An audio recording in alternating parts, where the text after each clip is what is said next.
윤석열 대통령이 문재인 정부에서 진행된 태양광 등 신재생 에너지 사업의 비리 혐의가 감사원에 대거 적발된 것과 관련해 당시 의사결정 라인 전반에 대해서 대통령실 공직기강 비서관실에 철저하게 조사하라고 지시했습니다. 또 싱하이밍 주한 중국 대사의 발언 논란 후폭풍이 계속되는 가운데 민주당 의원들 5명 방중에 이어 오늘 또 7명의 야당 의원들이 방중을 했는데요.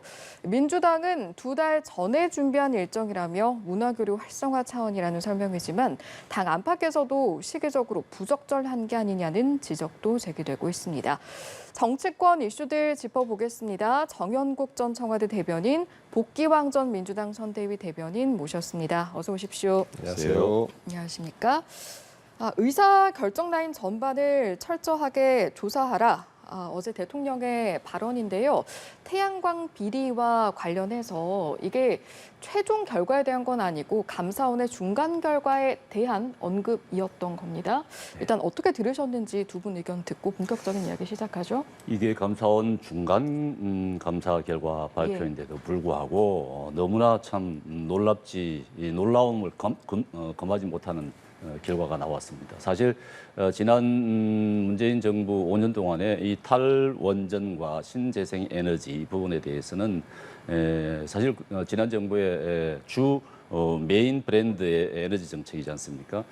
문재인 대통령의 한마디에 의해서 신재생 에너지로 완전히 급격하게 바뀌었는데 이 태양광과 관련해서 사실 이게 뭐 정부 보조금을 못 빼먹는 것이 바보다 할 정도로 그 당시에도 말이 많았던 것입니다. 그런데 실제로 들여다보니까 어마어마한 비리들이 드러난 것이죠. 지금 비리 백화점이다. 이게 뭐 비리의 온상이다. 이런 얘기들이 나오는데 더군다나 정말 놀라운 것은 이 한국전력을 비롯한 250명, 공기관 250여 명의 공무원들이, 고위공직자들이 자신의 이름 또는 친인척의 이름으로 태양광 관련한 설비 회사를 운영을 하고 그 태양광 장사를 했다는 거 아니겠습니까? 정말 놀라운 부분인데 이런 부분에 대해서 대통령이 당연히 직무 감찰을 해야 된다고 말씀하실 수 있다고 봅니다. 해야 된다고 봅니다. 왜냐하면 이런 에너지 정책이 결정되는 과정에서 청와대 내에서 어떤 형태로 해서 결정이 됐던 것인지 그리고 청와대가 개입하지 않을 수 없을 것입니다. 청와대에서 계획을 했던 것이기 때문에 청와대에서 어떤 과정을 거쳐서 정책이 결정됐으며 또 실행이 됐고 지시가 됐는지 한번 들여다볼 필요가 충분히 있다고 봅니다. 네, 어제 대통령의 발언 어떻게 들으셨는지요? 좀 겁났어요.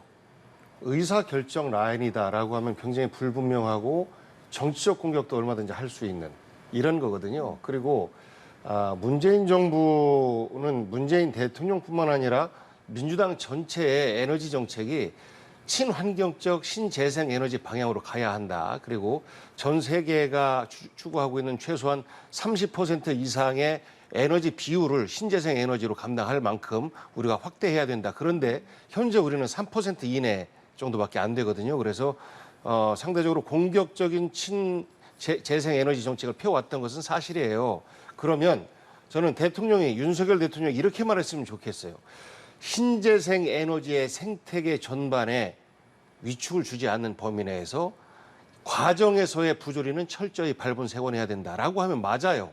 그리고 실제 태양광이라든지 또 다른 신재생 에너지 관련해서 관련 정보를 미리 알고 있다든지 그리고 관련 업계 사람이라든지 이런 분들이 과거 LH 부동산 투기처럼 뭐 한전이나 이런 사람들이 자기의 이익을 취하는데 부조리가 있었다라고 하는 부분에 대해서는 이 자리에서 우리가 발본색원해야지요. 그런데 지금 이 메시지는 정치적으로 신재생 에너지 정책을 추진했던 전 정부에 대해서 살펴봐라 라는 메시지로 들려요. 그래서 이런 부분은 자칫 빈대 잡자고 초가삼간 태우는 꼴이 될 수가 있다라는 우려를 할 수밖에 없습니다.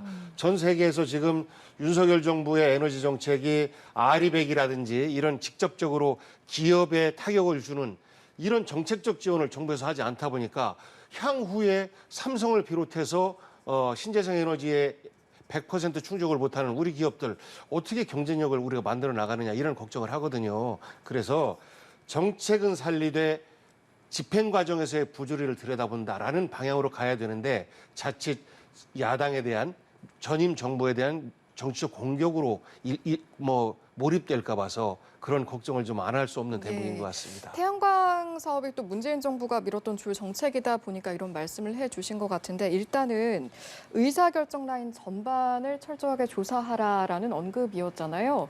이 의사결정 라인이라고 하면 범위를 저희가 어디까지 예상을 해볼 수 있을까요? 제가 생각하기에는 뭐 조심스럽습니다만 문재인 대통령까지도 생각을 해봐야 된다고 생각을 합니다. 왜냐하면 문재인 대통령께서 그렇지 않았습니까? 신재생 에너지에 대해서 강조를 하셨고 탈원전을 천명을 하셨기 때문에 그렇기 때문에 월성 1호기 경제성 평가도 조작을 하면서까지 멈추게 한 것 아니겠습니까? 원전을. 그러면서 태양광 쪽을 붐을 일으켰단 말이죠. 그렇다 그러면 그 태양광 쪽 관리를 잘했으면 모르겠습니다만은 태양광이 지금 완전히 비리 온상이었습니다. 지금 어마어마한 비리들이 지금 드러나고 있는 그런 상황이기 때문에 과연 이 정책 결정 라인에서 뭐 문재인 대통령께서 몰랐느냐?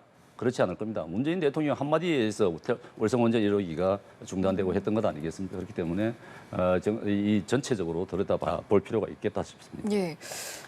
잘못된 말씀을 하셔서 문재인 대통령 한마디에 월성 원전이 중단되고 그렇게 된 게 아니고요.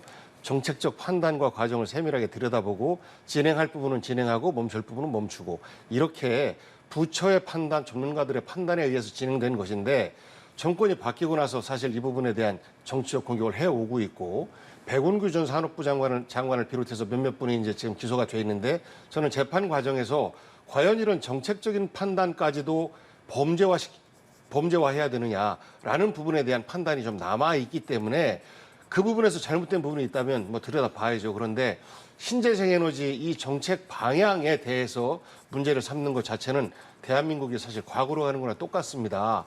우리가 군납업체 비리가 있다고 해서 무기 개발을 하고 생산하고 하는 거 멈출 수가 없는 거 아니겠습니까? 똑같이 태양광 관련해서 비리가 있는 것 발본색원하지만 신재생 에너지 정책을 확대해야 되는 것이 기후변화에 대응하는 전 지구적 노력이에요. 그래서 이런 부분에 대한 어떤 부응책은 어떻게 가져갈 것인지에 대한 답도 저는 현 정부에서 내놔야 되는데 그렇지 못하고 있기 때문에 지나치게 정치적 공격으로만 일색하는 것 아닌가라는 걱정을 하고요. 말씀드린 것처럼 과정에서의 비리 이런 부분에 대해서는 저는 뿌리 뽑아야 되고 새로운 정책이 나올 때마다 정책의 정보를 일찍 접하는 이런 수혜자들이 본인들의 이익으로 가져가려고 하는 많은 시도들이 아까 뭐 군납업체도 그렇습니다만 과거에 농민 부분이 좀 열악하니까 농업에 대한 어떤 지원책 이런 부분에 있어서도 보조금, 부정수급 논란이 있었었고 또 시민사회 단체에 있어서도 우리가 참여자치를 확대하기 위해서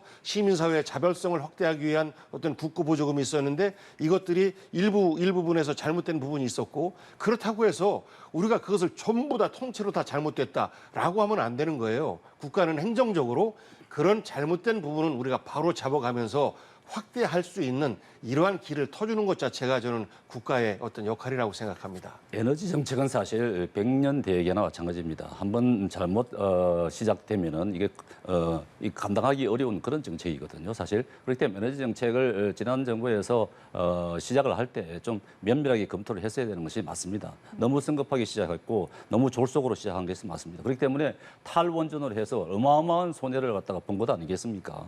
이런 부분에 대한 책임을 져야 되는 것이죠. 정책적 판단에 대한 책임은 어떻게 지고 있냐, 그걸 범죄화할 수가 있느냐 하는 부분을 말씀하시는데 이미 정책 부분에서 정책적 판단에 대해서 이미 책임을 법적으로 지은 바가 우리는 알고 있는 것 아니겠습니까? 그렇기 때문에 이 정책적 판단에 대해서도 국가 이익에 너무나 반하는 국가 이익을 너무나 훼손한 부분에 대해서는 책임을 질 수 있도록 그런 부분들은 조사를 해봐야 되는 것이죠. 그 부분은 윤석열 정부에서 전임 정부를 그렇게 규정하고 낙인 찍고 있기 때문에 그런 말씀을 하시는 거라고 보는데요. 저는 역사가 평가할 거라고 봐요. 지금 이 정부에서 앞으로 나아가지 못하고 있는 신재생 에너지 정책 부분에 대해서 5년 후에 어떻게 책임질 것인지 정말 많은 국민들이 우려하고 있다라는 답변으로 대신합니다. 예, 두 분의 이제 여러 가지 의견이 있음에도 불구하고 그래도 에너지 정책, 에너지 산업 분야가 좀 중요하다라는 부분에 있어서는 공감하시는 걸 좀 느낄 수가 있었는데 그렇다면 앞으로의 상황 어떻게 흘러갈 것이냐라고 봤을 때 의사결정 라인도 그렇지만 이게 지금 중간감사 결과를 보면 임직원 수백 명에 대한 비리 수준에 대한 언급들이 있었고 무더기 기소가 되는 게 아니냐 이런 전망도 나오고 있거든요. 지금 250여 명뿐만 아니라 어떤 사례를 보면은 전북 지역의 국립대 대학 교수께서는 서류를 조작해서 회사를 만들었는데 600억 원대 이득을 취하고 그 회사를 또 외국 회사에 팔았다는 것 아니겠습니까? 그러면서 또 군산시장 같은 경우는 또 자기 동문 회장에게 군산시가 보증을 하면서까지 태양광 사업 할 수 있도록 그렇게 특혜를 베풀었는데 그러면서 군산시에 손해를 입혔단 말이죠. 이런 부분들이 이제 빙산의 일각이라고 봅니다. 그렇기 때문에 이 태양광 사업과 관련된 전반적인 비리에 대해서는 감사 결과가 나와야 봐야 되겠습니다만은 예. 어마어마한 비리들이 쏟아질 것이라고 생각이 됩니다. 비리는 발본색원해야 된다라는 입장에 대해서는 변함이 없고요.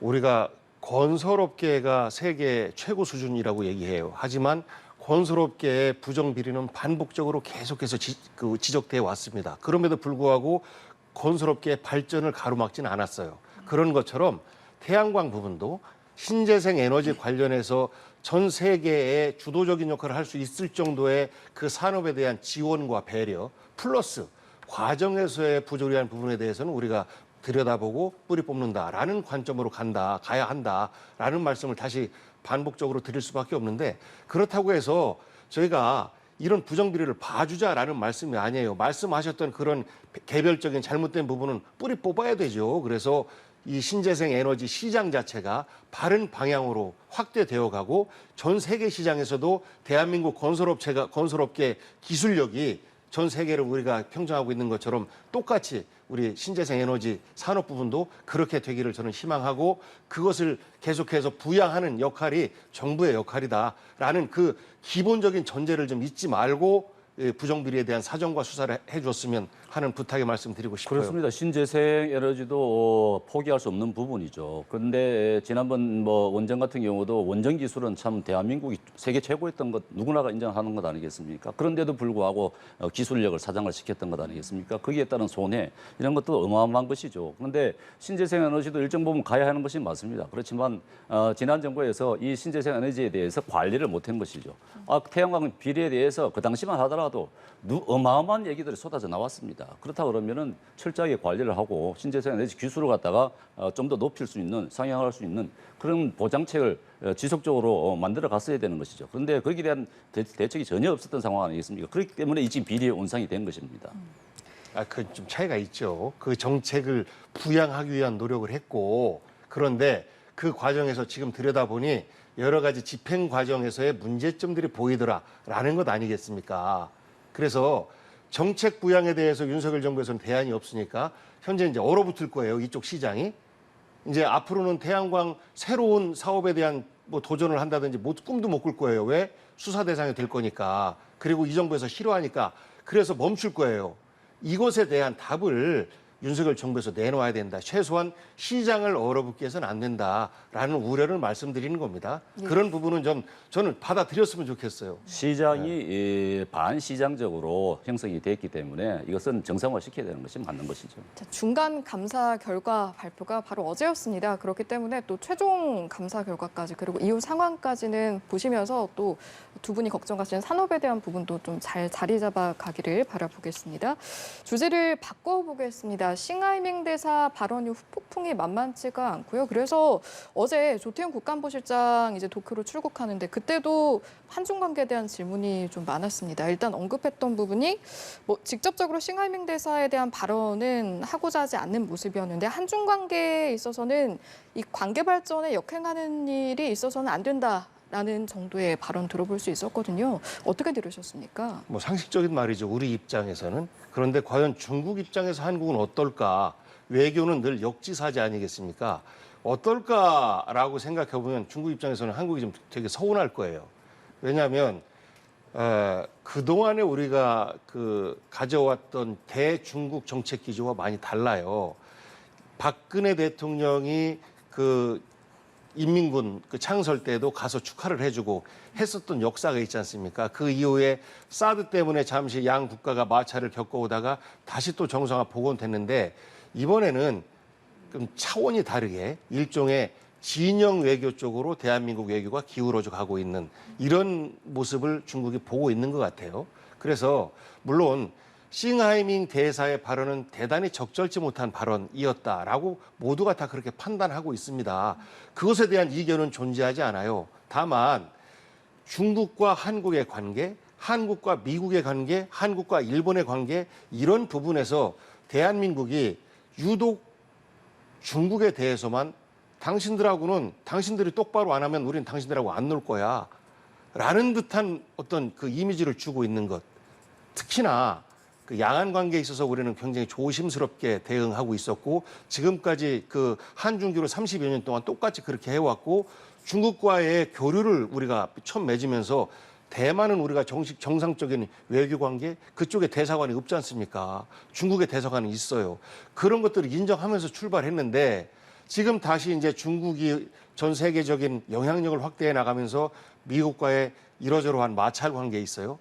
그러면서 현상 변경이라고 이야기하는 것처럼 중국이 대만을 복속화시키려고 하는 그 의도는 끊임없이 우리가 뭐 그 대만 독립 이후부터 계속해서 중국은 가져왔던 것이고 그것을 알고 있음에도 불구하고 하나의 중국 정책에 동의하면서 중국과의 외교를 우리가 수립했는데 지금 우리 방향이 약간씩 바뀌는 것 같은 그런 느낌을 중국은 갖고 있는 것 같아요. 그래서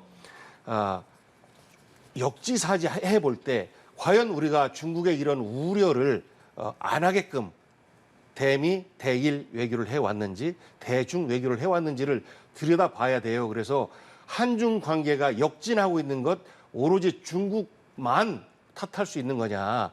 그저 우리 국민들 기분 좋게 얘기하려면요.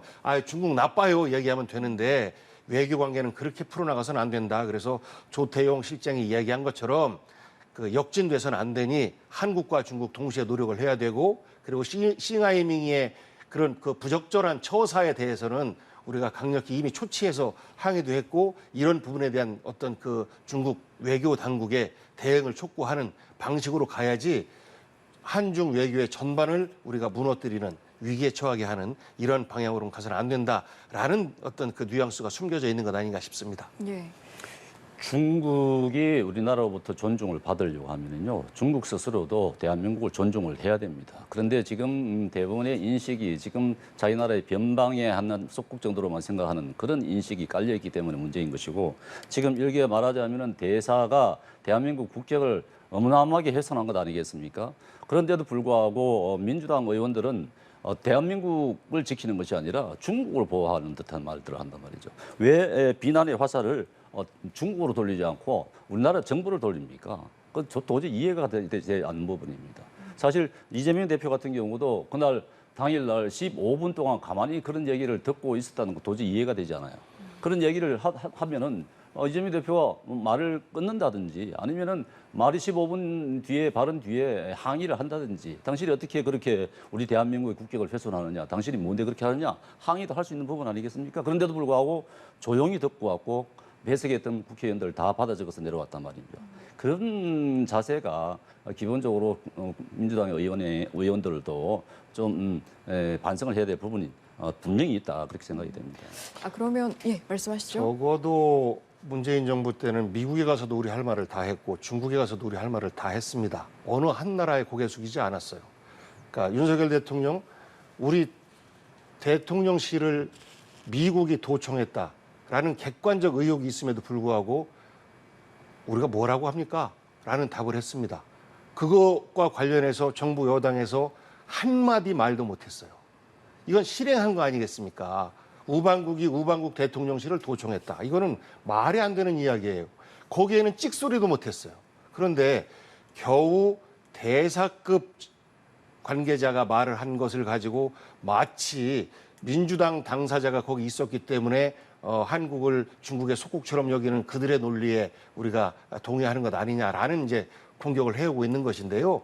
외교의 책임은 대통령과 정부 여당의 책임입니다. 그리고 지금 중국과 대한민국의 대화가 몹시 불편한 관계에 있기 때문에 이것에 대한 대화의 연결끈을 놓쳐서는 안 된다라는 생각 속에서 그들의 초청에 응했던 것이고, 그리고 이 안에서 싱하이밍의 부적절한 발언에 대해서 민주당과 이재명 대표도 동의합니다. 다만 아쉬운 것은 그 자리에서 그런 발언은 안 됩니다라고 명확하게 짚어주지 못한 그런 아쉬움은 있어요. 그런데 이제 그런 부분은 그 자리에 배석한 사람들의 어떤 조언이라든지 그리고 판단을 바로 내렸어야 되는데 그런 기민함이 떨어졌다라는 부분에 대해서는 인정해요. 그런데 외교의 전체는 결국 대통령과 여당의 몫이다라는 부분 말씀드리고 아무리 전쟁 중이라 하더라도 대화의 끈은 우리가 놓아서는 안 됩니다. 지금 여당에서 중국과의 대화를 제대로 하지 못하고 있으니까 야당에서라도 중국과의 대화를 통해서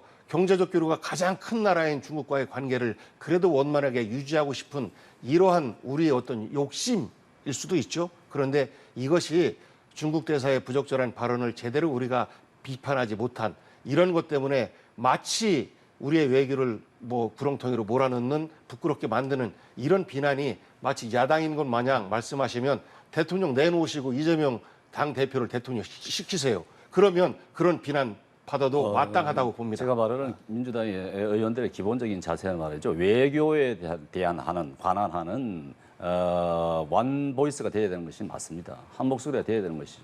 이 지금 국회의원들이 우리나라 야당 국회의원들이라고 해서 해외에 나가면은 대한민국 국회의원입니다. 대한민국 국회의원으로서 국익을 위해서 행사를 해야 되는 것이고 발언을 해야 되는 것입니다. 그리고 이 지금 대사관도 마찬가지예요.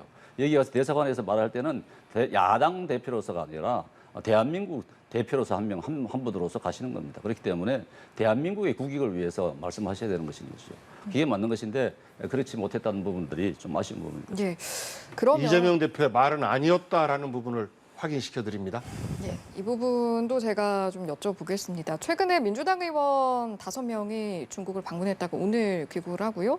또 오늘 7명이 추가로 방중을 하게 되잖아요. 그러다 보니까 아무래도 시기가 좀 공교롭다 보니 좀 조정을 할 수 없었는가. 미리 정해진 일정임에도 불구하고 그런 이야기가 좀 나오고 있습니다. 어떤 말씀하시겠습니까? 아마 해당되는 의원들도 고민이 좀 많았을 겁니다.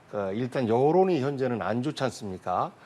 과거에 일본이 우리 역사 왜곡 발언이라든지 이런 것을 할 때 일본 방위를 예정했던 의원들 일부는 예정대로 방문하기도 하고 일부는 안 하기도 하고 그랬어요. 만약에 싱하이밍 이런 부적절 발언 때문에 민주당 의원들이 방중을 안 했다라고 하면 대한민국은 여야를 비롯해서 정치권 전반의 중국과의 관계를 불편하게 여기는구나라는 강한 신호가 전해졌을 겁니다. 이렇게 하는 것이 과연 외교 관계에서 타당한 것인지 중국과 계속해서 긴장으로만 가는 것이 맞는 것인지에 대한 질문을 스스로에게 해보면 저는 아닌 것 같습니다. 조태용 아까 그 안보실장 이야기한 것처럼 양국이 상호주의에 입각해서 서로가 뒤로 가지 않고 앞으로 갈 수 있는 길들을 찾아야 되는데 지금 불편한 점에 대해서는 분명히 입장을 발표했고 그리고 중국에 가면서도 우리가 만약에 우리 대한민국의 이익에 반하는 발언을 그들이 할 때는 우리도 분명히 항의하겠다라는 것 아니겠습니까? 그래서 미리 예정된 일정이었었기 때문에 불가피했다라는 부분에 대해서도 일정 정도 수긍할 수 있어요. 다만 뭐 예를 들어서 그 일주일이나 열흘이나 조금 뒤로 좀 일정을 뒤로 해서 갔으면 하는 그런 아쉬움은 좀 남습니다. 하지만 외교 관계 속에서 이 뭐 일정이 뒤로 연기하는 것이 다소 좀 어려웠을 수도 있겠다라고 하면 가는 것과 안 가는 것 속에서 저는 가는 것이 좀 더 대한민국 외교에 좋겠다라는 판단을 내린 것 아닌가 싶습니다. 이게 일정을 조정하는 게 좀 어려운 일인가요? 이런 경우. 그래서 이미 정해진 일정이었다고는 합니다만은 제가 생각에는 만약에 이 방중 일정이 우리 민주당 의원들의 자체적인 계획이었으면은 괜찮았을 겁니다. 그런데 이게 중국 외교부의 초청입니다. 말하자면은 비용이 중국이 된다는 얘기죠. 그렇다면은 우리 민주당 의원들이 가서 중국의 대접을 받고 오는 것은 마찬가지거든요. 물론 뭐 거기서 많은 대화를 하겠습니다만은 그런 상태에서 중국이 초청으로 와서 중국에 대해서 비난의 소리를 비판의 말씀들을 할 수 있겠습니까? 그렇지는 못할 겁니다. 아마 거의 뭐 교육이나 받고 오지 않을까 싶습니다. 그런데 또 하나는 티베트를 가신다고 그러더라고요. 오늘 출발하시는 분들 티베트의 문화 관광 뭐 박람회를 간다고 하는데 사실 저는 그래서 무슨 뭐 문광희 상임위가 문광희 의원들이신가 했는데 보니까 그것도 아니에요. 국방위, 기재위, 교육위 이런 분들입니다. 거기에는 왜 가시는지는 더 자기 이해를 못 하겠습니다. 그거는 그 말하자면 외유라고 하는 비판을 갖다가 스스로 자처하는 것이거든요. 지금 이런 시국에 그렇게까지 갈 필요가 있느냐 하는 것이죠. 그런 지적이 누구나 다 할 수 있는 부분이라고 생각이 됩니다. 알겠습니다. 주제를 바꿔보겠습니다. 어제 대정부 질문 마지막 날이었는데요. 어떤 이야기가 오고 갔는지 보니까 일단은 방송통신위원장으로 내정됐다고 알려진 이동관 특보를 둘러싼 설전이 있었습니다. 총리와 고민정 의원 간 설전이었죠. 그 내용을 원래 총리가 말씀하신 부분은 이제 국회법을 보라 이렇게 말씀하신 거는 이제 국회의원이 질의를 하기 전에 48시간 이전에 질의 내용을 일부 알려주도록 되어 있습니다. 그렇기 때문에 이제 어떤 질문이 나오는지 그 객관성 사실관계를 또 국무위원들도 알아야 되고 파악을 하고 나와야 답변을 할 수 있는 것 아니겠습니까? 그런데 그런 절차가 전혀 없었다는 부분인 것이죠. 그래서 국회법을 보라고 그렇게 말씀하셨던 것 같은데 예. 고민정 의원이 갖고 나온 저 자료 구체적인 자료는 모르겠습니다만은 그 당시에 이동관 당시 홍보수석이 언론을 통제하기 위한 자료가 아니느냐 그런 질문을 하신 것 같아요. 그러면서 말한 내용 가운데서 여러 가지 있는 가운데 하나는 이제 선거관리 선거방송 기획단에서 그 조직이 선거에 개입을 하는 거 아니냐 이렇게 개입한 문서가 아니냐 이렇게 얘기를 하더라고요 보니까. 그런데 전혀 관계가 말씀이 안 되는 부분입니다. 저도 선거방송 기획단인 단장을 했습니다마는 선거방송 기획단은 선거방송을 당일을 위해서 하는 것입니다. 그것은 이미 한 6개월 전부터 계속 준비를 하는 것인데 선거방송 기획단이 선거에 개입할 수 있는 여지는 전혀 없습니다. 근데 그 문서 하나를 보고서 선거방송 기획단이 선거에 개입을 했다 이렇게 그 주장을 하시는 것 같은데 전혀 엉터리 주장이라고 말할 수 있습니다. 그 주장을 해소시켜주고 그 의혹에 대해서 해소시켜주고 국민들에게 설명하는 역할이 총리의 역할이에요. 그런데 국회법을 봐라라고 큰 소리를 칩니다. 국회법 똑바로 알고는 하시는 말씀인지 모르겠어요. 잘못된 말씀이에요. 국회법 어디에 국회의원이 대정부 질문에서 사전에 질문지를 줘야 한다라는 게 어디 있습니까? 한번 저 조항을 찾아놓고 우리 국민들에게 내 말이 맞습니다라고 말씀해 보시라고 그래요. 국회법은 서면 질문 시에 24시간 이전에 의장에게 통보를 하고 의장은 그것을 소관 부처에 넘겨서 그러면 10일 이내에 서면 답변을 해야 한다라는 게 있는 것이고 대정부 질문 관련해서는 어떠한 정보를 줄 이유가 없어요.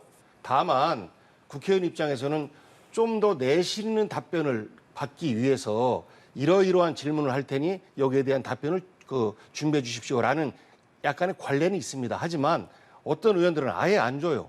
대정부 질문뿐만 아니라 상임위도 장관들에게 질문을 할 때 여당 의원들은 주로 정보를 줍니다. 제대로 된 답변을 준비하라고. 근데 야당 의원들은 어지간해서 안 줍니다. 그래서 이 총리의 말씀은 본인이 국회법에 대해서 알지도 못하면서 서면 질문과 관련된 24시간 이전에 의장을 통해서 가게끔 돼 있는 이거를 마치 대정부 질문에 구두 질문까지도 포함되는 것처럼 이야기하는 것은 총리가 잘못된 것이다 라는 것을 저는 본인 스스로가 확인시켜주는 것이고 여기에 대해서 언론인들이 한번 확인해 보십시오. 잘못된 말씀 분명합니다. 그리고 이동관 방통위 내정자와 관련해서 결국은 그런 이야기를 하고 싶었던 것이죠. 과연 중립적인 방통위원장으로서 적정한 인물이냐라는 것이 질문의 핵심 아니었겠습니까? 그러기 때문에 과거에 이러이러한 문건을 작성한 적도 있고 이러이러한 의혹도 있었었고 라는 물음에 대해서 본인이 소신이 있으면 설명을 해주면 돼요. 그런데 여기다 대고 알지도 못하는 국회법 핑계대고 언성을 높여가면서 비상식적이니 뭐니 하는 부분에 대해서는 저는 총리로서 자격을 상실한 모습이었다라는 비판 아니할 수 없습니다.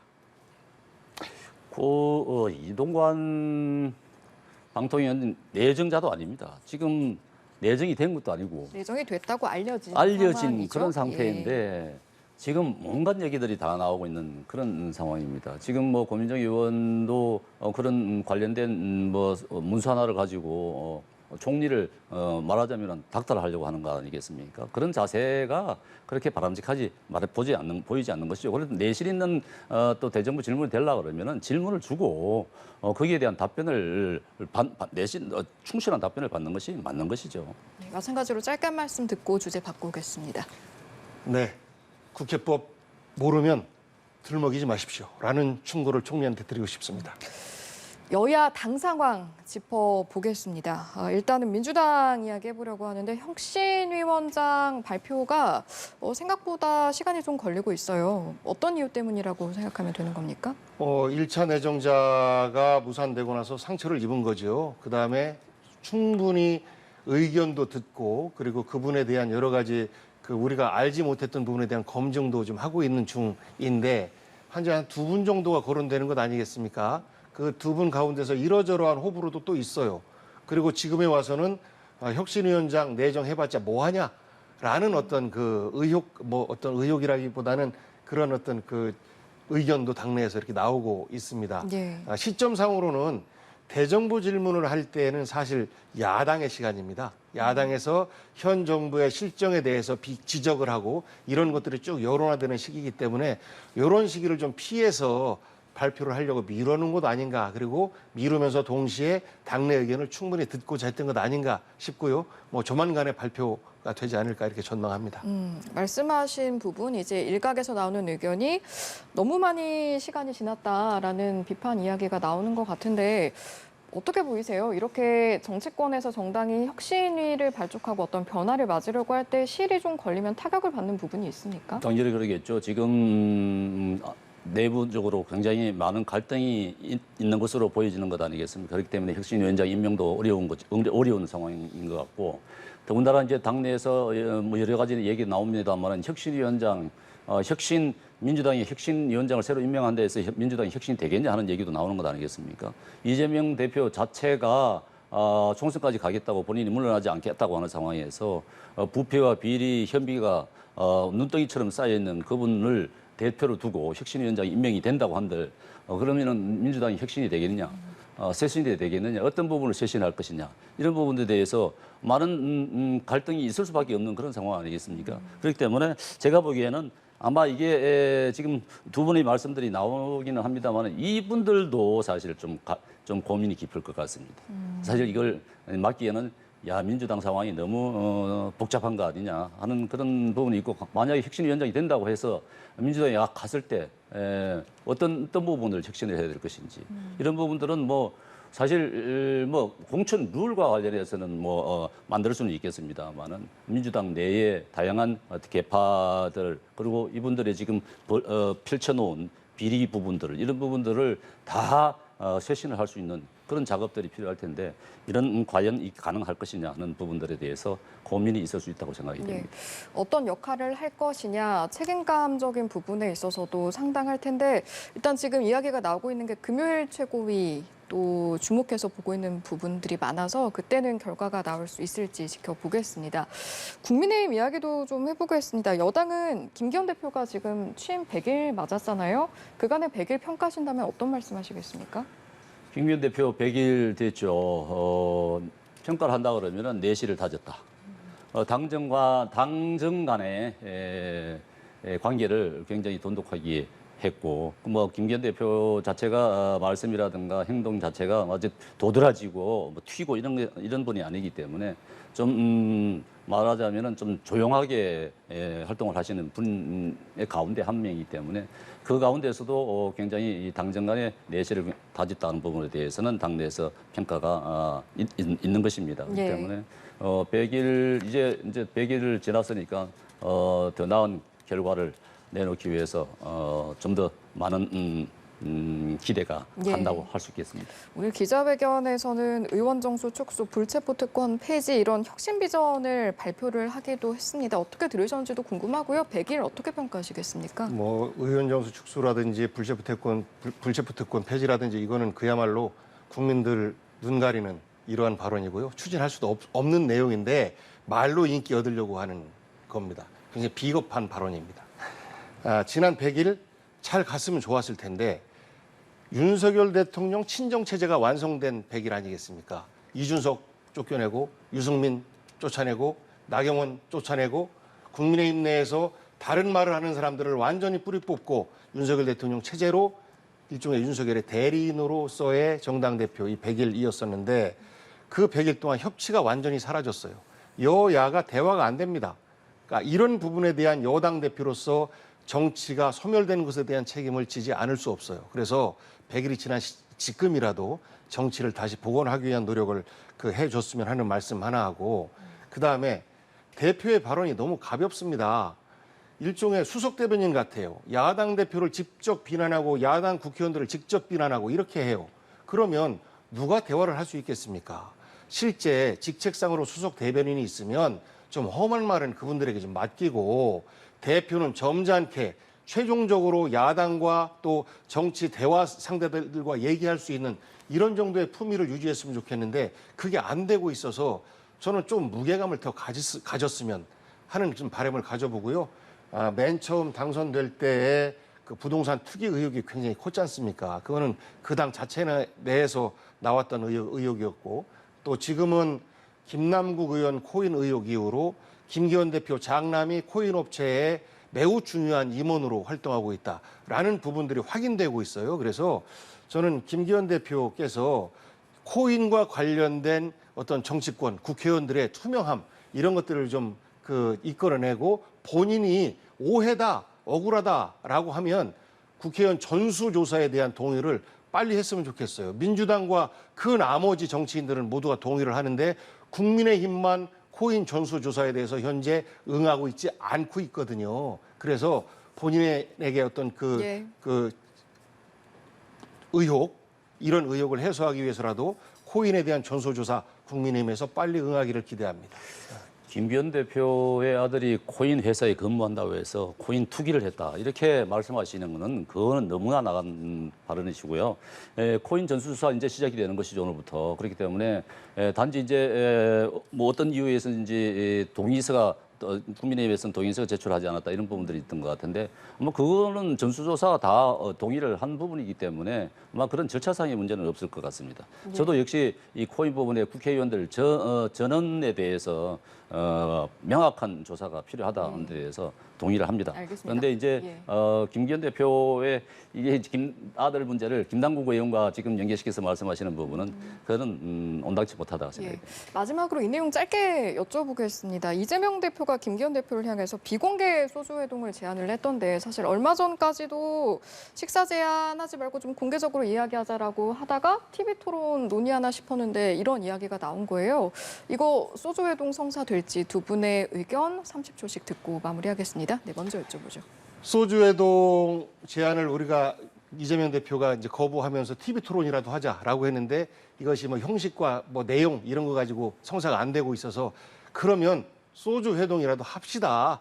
대화를 합시다라는 어떤 그 절박함 속에서 나온 거예요. 특히나 추경을 우리가 지금 편성해야 서민 경제를 좀 살릴 수 있다라는 절박함인데 저는 좀 응해줬으면 좋겠습니다. 본래 원점으로 소주 회동의 제안을 받은 것이니까요. 뭐 소주 회동을 하든지 뭐 차를 마시든지 두 분이 마주 앉는 것은 좋습니다. 좋은데 이제 민주당의 의도가 너무 정략적이다. 뭐 추경 같은 경우도 사실 지금 추경을 얘기할 그런 시기가 아닌 것 같은데도 불구하고 계속 주장을 하시니까 이 부분 서로의 생각들이 좀 다른 부분이 있어서 지금 이루어지지 않는 것 아닌가. 뭐 두 분이 마주 앉는다는 것은 저는 동의합니다. 가능성 면에서는 받아들일 거라고 보십니까? 그 쉽지는 않을 것 같습니다. 알겠습니다. 여기까지 듣고 마무리하겠습니다. 오늘 이 시간은 정연국 전 청와대 대변인, 복귀왕 전 민주당 선대대변인 두 분과 함께했습니다. 고맙습니다. 감사합니다.